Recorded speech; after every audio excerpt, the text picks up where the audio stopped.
I witnessed something late at night on the 4th of July that I feel the need to share. Bear with me, because I'm not a great storyteller, but I wrote down all the events and even drew a map of where everything occurred immediately after, so I'd never forget. To give some context, I'm a weirdo and I spend a lot of my time hiking. I've been dealing with serious emotional and mental distress, brought on by things that are out of my control. My way of coping and finding comfort is being a weirdo and tempting fate by going for late night hikes. Turns out I made the right decision by going out to the countryside late that night to enjoy the view of the full moon and see the fireflies shine deep in the woods and across the fields. I parked my car at an unmarked pull-off next to the river, which is surrounded by dense forest and unforgiving swamps. I started on my way on foot at approximately 11:30 p.m. I may or may not have had a few White Claws stuffed into my backpack. That's beside the point. After walking for about 2.5, mostly uneventful hours, I decided it was time to double back and go find my car. This is the part where things go from I feel a bit better and more at ease to, oh shit, what in the ever-loving hell have I stumbled onto? I began crossing the bridge to get to my car, which was still roughly 3 miles to the west of where I was on the bridge at that time, when I heard footsteps on the asphalt approaching me from behind. My mood shifts to make my day. I am so ready to cut you if you even think about attacking me. I whipped around and saw a man wearing all black, who was much closer than what it sounded like. We made eye contact. Full moon, pretty easy to see at night, and this dude broke into a full-ass sprint towards me, but then veered around me the last minute. Maybe it was the liquid courage or pure adrenaline, but I yelled out to the guy, "Hey man, you good? Sup?" And he replies, "I have to go get my wife." Swiftly veers around me and keeps running. I'm thinking to myself, okay, kinda weird considering it's, 2 o'clock and in the middle of nowhere, but I digress. He runs out of sight. I keep walking to my car. I make it about 1.5 miles further when I hear a woman screaming, crying and wailing, the kind that makes your hair stand up, the kind that tells you in your gut that something is seriously wrong. I stop and listen. Through her sobs, I hear her say, "Please, I can't take it. I don't want any more. Please don't." At this point, I wanted to throw up. Her screams were coming from the same path I had to take to get back to my car. I channeled the energy of the movie Tropic Thunder and went full Viet Cong. Drove into the bushes and stealthily made my way closer to see what the heck was going on and find the screaming woman. Didn't take long, because I now see the same man that ran past me earlier and a second, much larger man also dressed in black walking on the road coming back in my direction. The larger man had the woman slung over his shoulder like she was a sack of potatoes. She wasn't screaming anymore, but she was crying and completely incoherent. She looked like she was maybe 19 to 21 at most, had blonde hair and was very small. I'd say 110 pounds. I popped out of the tree line and asked man number 1, "Is that your wife? Is everything okay?" He says, "Yeah, she's fine. She just can't handle her liquor." As he said this, both men continued walking past me. The woman was clearly not drunk but appeared to be drugged. She was trying to talk, but her speech was very slurred, and she could not even lift her arms or head to get out of this man's grasp. To the best of her ability, this woman keeps trying to say, "Please, no, help." She was trying so hard to lift her head and look at me and reach her arms out to me, but she was so weakened by whatever they had done to her that she was incapable of even making out a single word. Something was seriously wrong. Something much more than alcohol. Not 15 minutes prior, I was able to hear her screaming actual words, and now she appears barely conscious. I carry pepper gels and razor blades when I hike. However, I just knew there was no way I could take on 2 men by trying my hand at some vigilante justice. I'm about 5'6" and 140 pounds, and definitely no match for 2 men twice my size. Self-preservation and survival mode kick in for me and for my fellow woman, and I say to man number 1, "Oh yeah, man, I've been there before. I'm sure she'll sleep it off and be fine." Please understand, I only said this to him as a means of playing dumb. Again, I'm not equipped to take down 2 men. The woman tries to cry and plead more as they carry her away, and I was quite honestly terrified. That sight and the connection I felt between myself and the woman pleading for help are something I'll never forget. Once they are about 20 feet behind me, I take a quick glance over my shoulder to see what is happening, because the slurred cries she was letting out were nauseating. I wanted to be sure they weren't harming her further. I see they've stopped in the road and are looking back at me. It took everything in me to be cool. Act as though I didn't notice them looking and couldn't care less what they were up to. Again, self-preservation. They began walking further away from me then. I quickened my pace to go hide behind a sloped railroad track out of their view. I called 911. I described to the dispatcher what I've just seen and that I believe that woman was being taken against her will and appeared to be drugged. The officer or dispatcher on the other line says, "Yeah, we've got 2 other calls earlier tonight. We'll go ahead and work on sending someone out." Great police work, my dudes. Keep in mind, this is one of those out in the boonies, and most people seem to think that sort of thing doesn't happen around here. Even though we have an extensive amount of cold cases of women and children here in this area. I'm only a mile from my car now. Obviously, the police gave approximately 2 shits about this woman's safety, but I was so disturbed by what I saw that I knew it was time to go find these guys myself, since it seemed nobody else was going to. Side note, the amount of cigarettes I smoke in a day is roughly equivalent to the amount of toilet paper sold during this pandemic. I was huffing a cigarette, crying silently, praying for her safety, praying they wouldn't disappear with her to God knows where to do God knows what. What I'm saying is, I ran like never before to get to my car and track these men down again before they could drop out of sight with her. I don't personally know this woman, but I'll be damned if I don't do everything I can to help her when she was clearly in danger and unable to help herself. I floored it to where I saw them last. Maybe 15 to 20 minutes had passed between the last time we crossed paths and I got in my car. And much to my relief, as I rounded the corner, I saw multiple police units on the scene up the road. I drove up closer just to be sure they found the right guys, and they did. They had the men up against their cruisers with their hands up and were being frisked. Paramedics were on the scene. This poor woman was lying on the ground as they were working to place her onto a stretcher to get her to a hospital, I assume. The sense of relief I felt was unreal though. Probably not even a fraction of the relief this woman felt when police finally intervened. Dispatch actually called me back and advised they'd not sent officers previously as the situation was described to them as a noise disturbance. Not unusual for a holiday weekend, so I cannot wholly blame them for not coming sooner since they'd not received any call specifically stating there was a woman screaming for help or being carried off caveman style against her will in the middle of nowhere in the wee hours of the night. Needless to say, I didn't sleep at all the rest of the night. I went home and cried all day. Most out of the horror of what I saw and the awful thought of, what if I hadn't taken that walk? What if no one got help for her? What if they would have grabbed me too? I'll close with this. Do not be a bystander. If you see something, say something.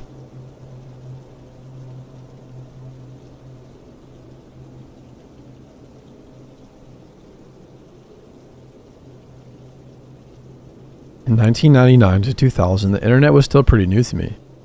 I lived in a village, no kidding, a village in rural Illinois. I was 13 and so very naive to the world that I had been overexposed to already. It seems strange thinking about it now.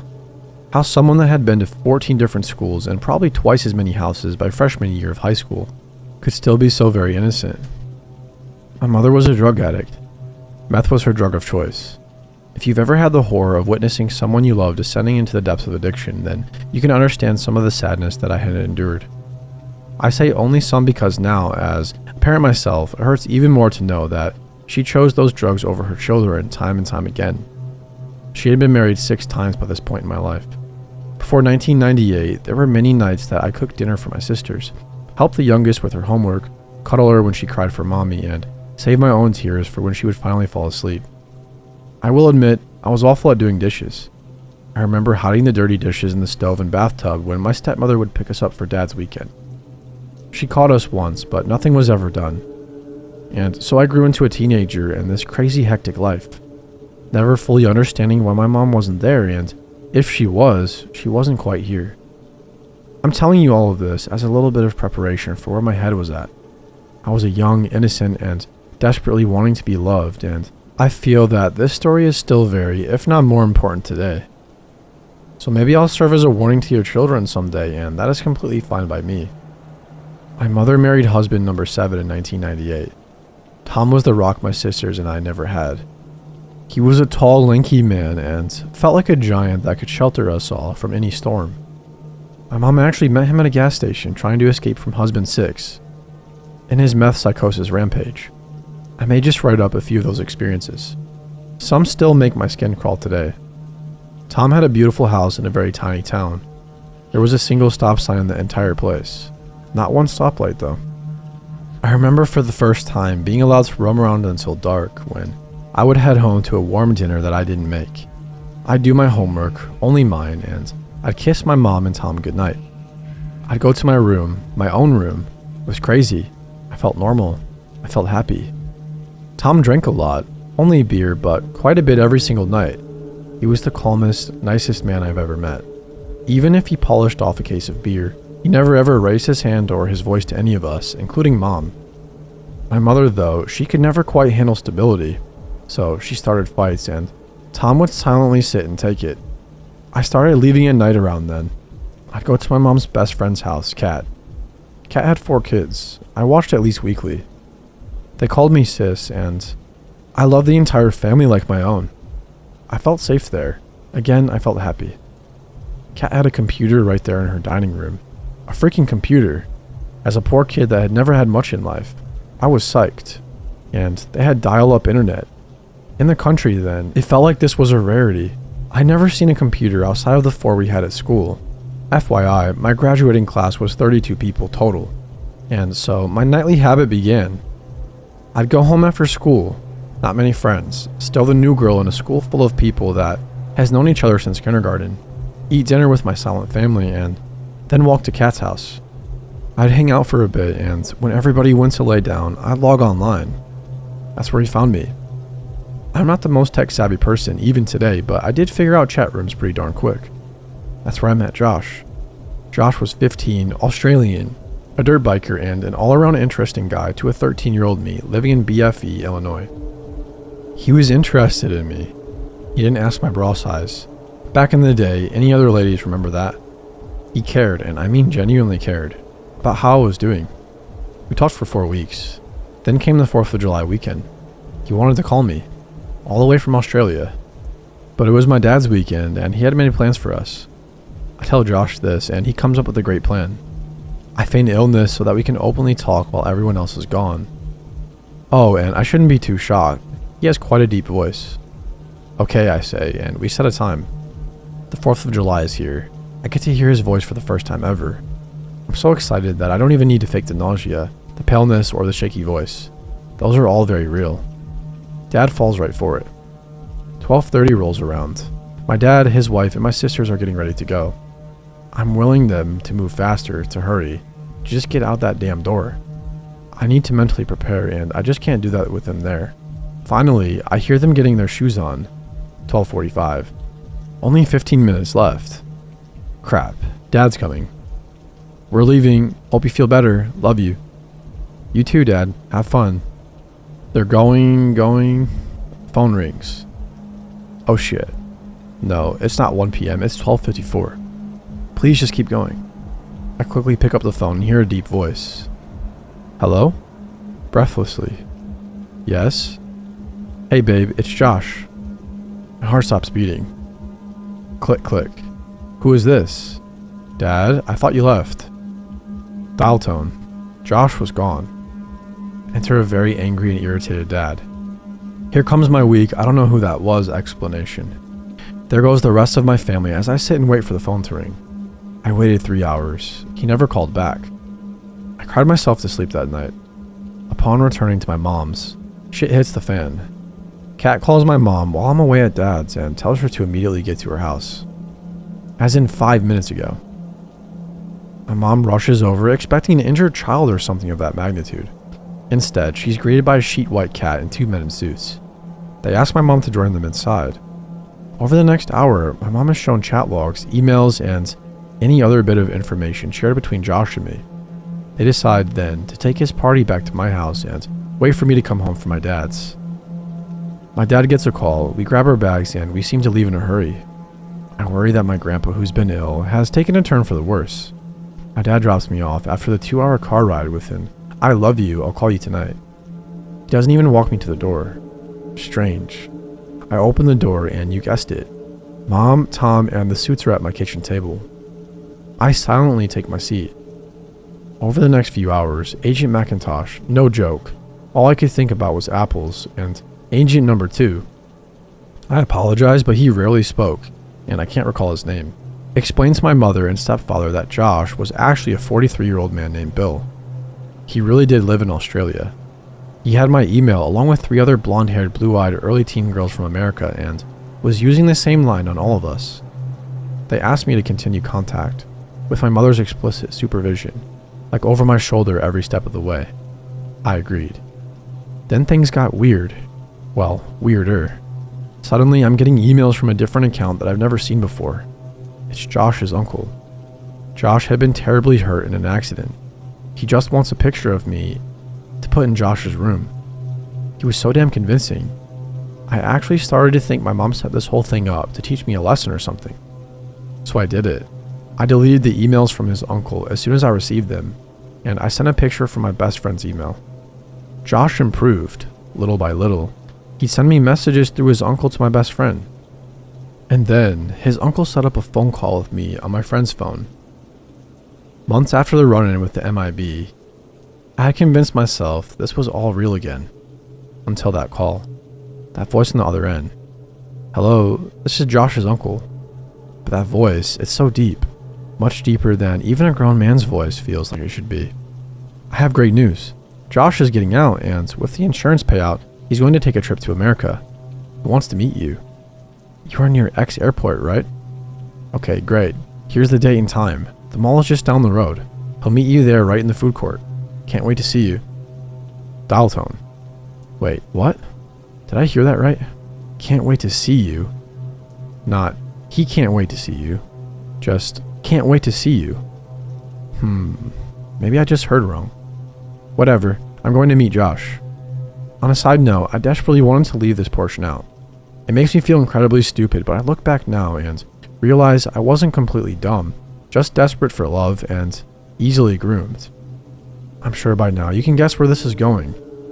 If you guessed MIB back at my kitchen table, you're dead on, my friend. But this time was even more frightening. You see, this time they informed me that Bill had been a busy man. He had bought plane tickets to the airport closest to our tiny village, the city my dad lives in. They want me to cut off contact, then confiscate Kat's computer, which had been loaned to us for this time period, and they tell my mom in no uncertain terms that I need to steer clear. This man is dangerous. There is a reason he is on our radar. No, ma'am, there is nothing more I can tell you, other than please to keep a very close eye on your daughter's internet and phone activities. So ends my contact with Josh. So should end my story, but one more small detail needs to be told.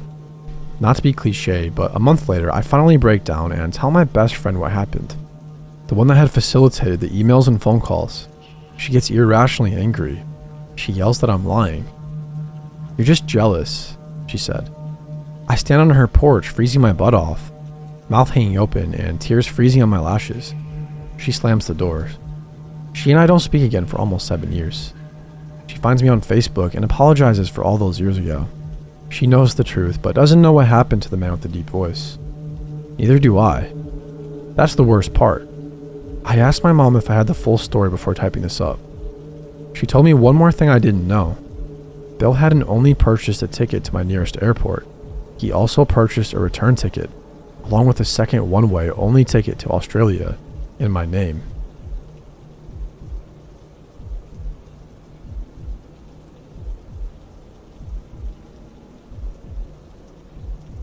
It was 1976, the year of the bicentennial, and my family had gone on a mini vacation to a nearby state park.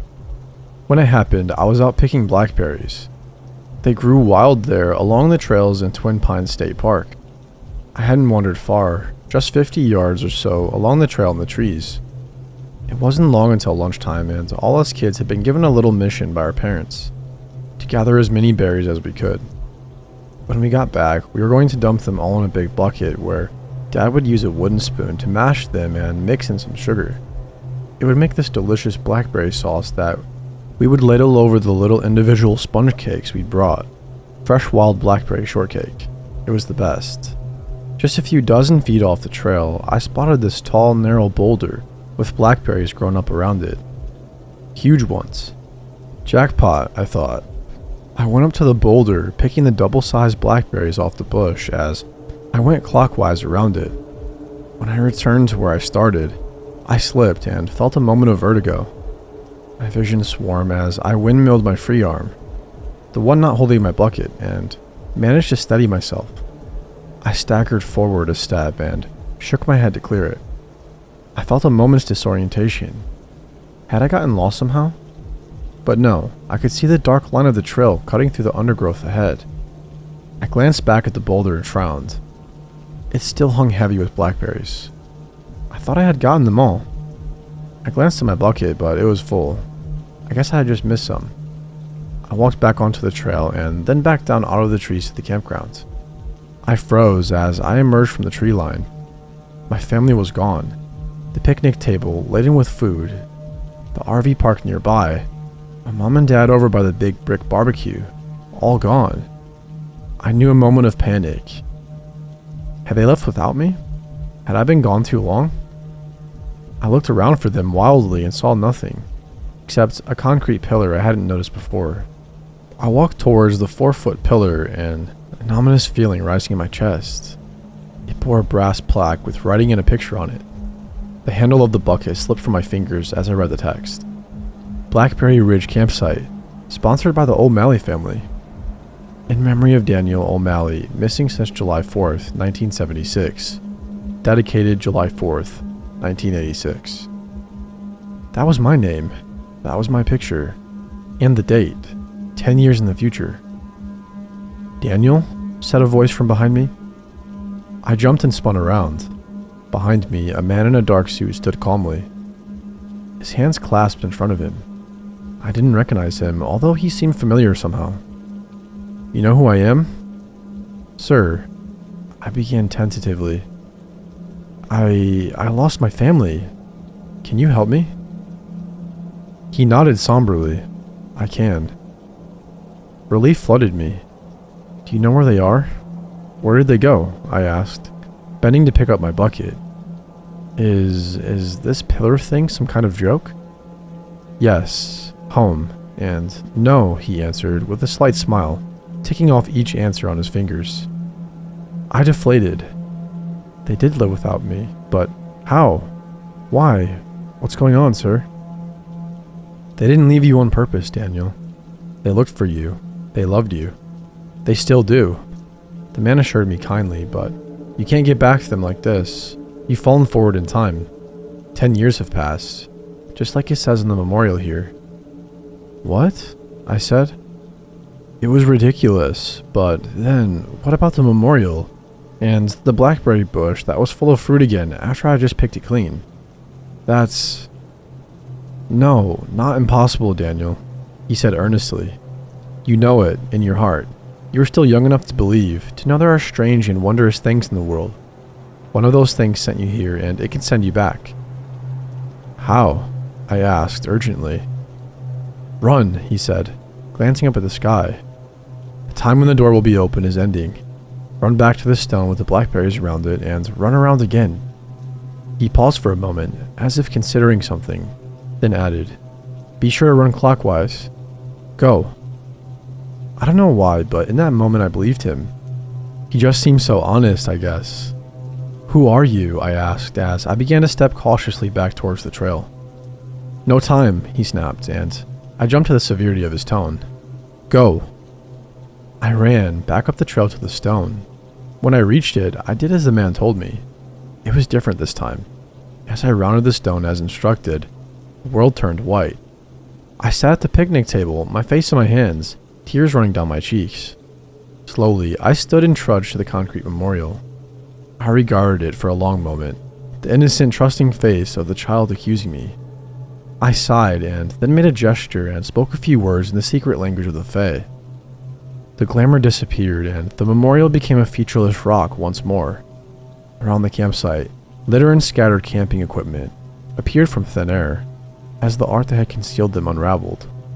Elsewhere, I knew the heavy ripe berries had now vanished from the blackberry canes around the standing stone, illusory as the memorial had been. I strained my tie and composed myself. I could have said counterclockwise. I could have told him to run around the damn stone widdershins. The power that ruled over that stone had little in the way of pity, but it was orderly above all else. It would have sent him back just an hour in time, just after the moment he left. Well, before his parents and siblings had sped away from the campsite in the family RV to contact the park rangers and the police. To before I erected the illusory memorial and concealed the signs that his family had left in haste less than an hour passed. He would have had a happy childhood, I'm certain. His parents are good people, and his siblings are kind of like he is. He would not be torn away from them and lost in a place beyond human sight, there to stay for the next 10 years. He would not be going to miss so many things, and he would not have to have known the fear and torment that waited for him in that strange and alien place. But he also would not learn the things he needed to learn there in the other world, among the old and crafty folk who have been both friend and foe to humans over many ages of mankind. If I had sent him widdershins around the stone, he never would have had the chance to discover wonders long relegated to myth and legend, or see beauty no other mortal eyes have beheld in 1,000 years. If I had done that, he would never have become the man that he needed to be. He would never have become me.